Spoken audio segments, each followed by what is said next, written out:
Russia اور China یہ چاہے گا کہ ایران میں ان کے کندھوں پر آ کر بیٹھ جائے امریکہ؟ اگر امریکہ ایسی کوئی صورتحال کریٹ کرنے کی کوشش کرتا ہے تو یہ جو دو بڑے جائنٹس ہیں خطے میں، یہ ان کا کیا کردار ہوگا؟ یہ کیا ڈائریکٹ انوالو ہوں گے اس صورتحال میں؟ دیکھیں، یہ ان کا ٹیسٹ ہوگا کہ کیا یہ جائنٹ ہیں یا نہیں ہیں۔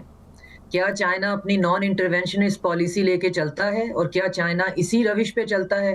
رشیا تو چلو سمجھ میں آ گیا، وہ پورے نیٹو کے ساتھ ایک وار جو ہے نہ صرف لڑ رہا ہے بلکہ جیت رہا ہے، تو ہم کہہ سکتے ہیں جی وہ پری آکوپائڈ ہے۔ لیکن اس کے باوجود ریسنٹلی جو ہے ایران، چائنا، رشیا اور ساؤتھ افریقہ نے اپنی نیول جو ہے وہ میری ٹائم کوئی ایکسرسائزز ہیں، ملٹری ایکسرسائزز نہیں ہیں، وہ جو ٹریڈ روٹ ہے اس کو اوپن رکھنے کی، لیکن بہرحال آپ کو نہیں پتا ہوتا انڈر دا سرفیس کیا ہو رہا ہے، تو وہ بھی انہوں نے سٹارٹ کر دی ہیں۔ تو یہ چائنا اور رشیا کا بہت بڑا ٹیسٹ ہوگا کہ کیا یہ چپ کر کے بیٹھے رہتے ہیں اور دوبارہ یہ کچھ ایسا ہونے دیتے ہیں۔ اور جہاں تک آپ کا سوال ہے کہ مدورو کو کڈنیپ کرنا اور پھر لیٹن امریکہ میں یہ سارا کچھ کرنا، تو دیکھیں یہ جو 15-20 سال ہیں نا، یہ ایکسپوزے کے سال ہیں، یہ بلیسنگ ان ڈسگائز بھی ہے۔ اس سے پہلے ہم یہی تماشا بارہا دیکھتے تھے، لیکن اس کے ساتھ بڑے ہیومین قسم کے سلوگن لگے ہوتے تھے، for the sake of true liberal democracy, for the sake of women right اور چلڈرن رائٹ، اور ویپن آف میس ڈسٹرکشن اور کیمیکل ویپن۔ ہم نے بڑے ڈرامے یہ دیکھے ہیں، یہ کوئی نئی بات نہیں ہے۔ اس دفعہ ایک ایسا بندہ آیا اور مجھے یہ لگتا ہے ہمیں کوئی 4-5 اور ٹرمپ چاہیے تاکہ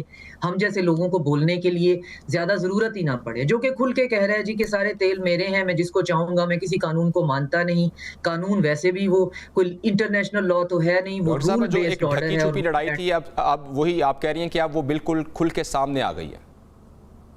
بالکل کھل کے سامنے آ گئی اور بہت بھدی اور بہت اگلی شکل میں سامنے آئی ہے۔ اور اب یہ ہم دیکھیں، گلوبل ساؤتھ کے لوگ جو ہیں ہمیں تو آلریڈی پتا ہے، لیکن ہماری آؤٹ ریچ نہیں ہے، ہماری سنتا کون ہے؟ اب یہ چیزیں ویسٹ میں ان کی اپنی ڈومیسٹک پاپولیشن کے لیے کنزیوم کرنا بہت مشکل ہو گیا ہے، اور اب یہ پنگا لے رہے ہیں ایران کے ساتھ۔ بالکل، ایران ویسٹ کے دیکھیں، ساتھ بھی ایران کا امریکہ کا پرابلم کچھ تناؤ چل رہے ہیں، اس پر بھی بات کریں گے۔ اور اس